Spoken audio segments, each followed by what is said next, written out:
अस्सलाम वालेकुम friends, welcome to Ahmad Ali TV. आइए मैं दोस्तों, आज का हमारा जो टॉपिक है, हम किस तरह अपने वीडियो को ऑडियो में कन्वर्ट कर सकते हैं और किस तरह हम इसे कन्वर्ट कर सकते हैं बिल्कुल फ्री में, जस्ट एक क्लिक पे। दोस्तों, इसके लिए आपको एक एप्लीकेशन की ज़रूरत पड़ेगी। आपने ये एप्लीकेशन डाउनलोड करना है प्ले स्टोर से जाकर। तो मैं इसका नाम दे रहा हूँ MP4 to mp3 video audio and convert. या सबसे ऊपर वाला जो एप्लीकेशन है, आपने इसे डाउनलोड करना है। डाउनलोड करने के बाद कुछ ये इसका नाम है और इसके जो है कि 1 मिलियन डाउनलोडर्स हैं।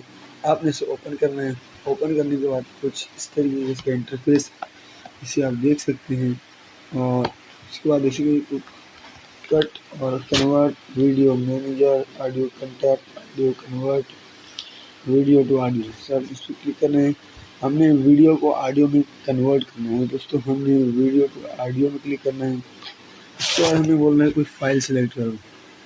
तो हम यहाँ एक फाइल सेलेक्ट कर लेते हैं आपके सामने। दोस्तों, मैं यहाँ कोई एक सॉन्ग सेलेक्ट कर लेता हूँ।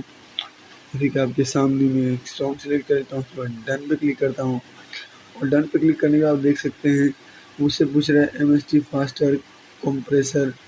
मैंने किसी भी सेटिंग को चेंज नहीं, मुझे सिर्फ कन्वर्ट पे क्लिक करना है। स्टार्ट ना, और यहाँ पे यूज़ ओरिजिनल फाइल नेम, और यहाँ पे स्टार्ट पे क्लिक करता हूँ। स्टार्ट पे क्लिक करते ही देख सकते हैं कुछ ऐड आएंगे। ऐड कर देख सकते हैं ये सक्सेसफुली हो चुका है। ये आप देख सकते हैं। मैं इसे प्ले करता हूँ तो आप देख सकते हैं किस तरह ये ऑडियो में कन्वर्ट हो चुका है। देख सकते हैं ये ऑडियो में कन्वर्ट हो चुका है। आप भी इस तरह अपनी वीडियो को ऑडियो में कन्वर्ट कर सकते हैं। Thank you very much. अल्लाह हाफिज़।